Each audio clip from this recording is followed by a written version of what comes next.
So I just get called up here, no introduction or anything. I kind of like that.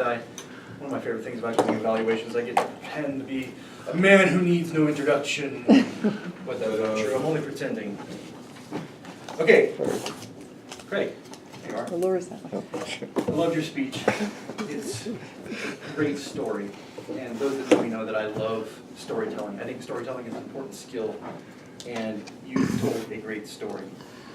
It was fun and interesting, and you managed to get some good laughs from the audience, which was part of your objectives for this speech. One of the things that I especially loved about your story is it had a great hook. How trash saved my life. I think when you start a story off with a great hook, and then you give that hook some explanation at the end of your story, that is the meat of good storytelling, and I love that.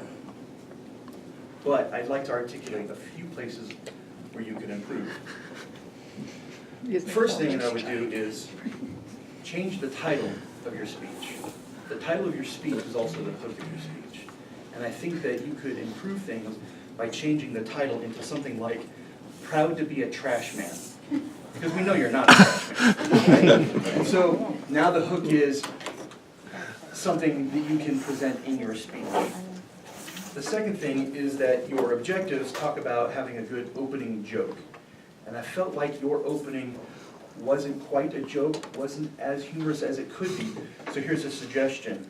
Wow, what a great introduction. Too bad all I have prepared is a speech about trash. Something like that, right? And then when your title is something like Proud to be a Trash Man, and you open with a joke like that, then you can say something like, all I want to do is tell you how trash has saved my life. Because when you tie those things together, changing that speech title, opening with a self-deprecating joke, and then that hook will laugh and will be hooked even more. Some of your jokes fell flat, and I think you probably noticed this as you were delivering your speech, and I think the rest of the audience noticed it as well. Some of them felt forced, and I think that's because when I read the objectives for your speech, they made a big deal about getting those jokes in there. And I kind of feel bad because I think the directions of this project are a little bit overboard with the jokes. But some of them felt a little bit flat. But you recovered really well from that. You gave enough time for laughter and then just moved on. You had a great engaging speech with a great story arc, good humor. It was delivered by a seasoned and articulate Toastmaster. Thank you, Craig.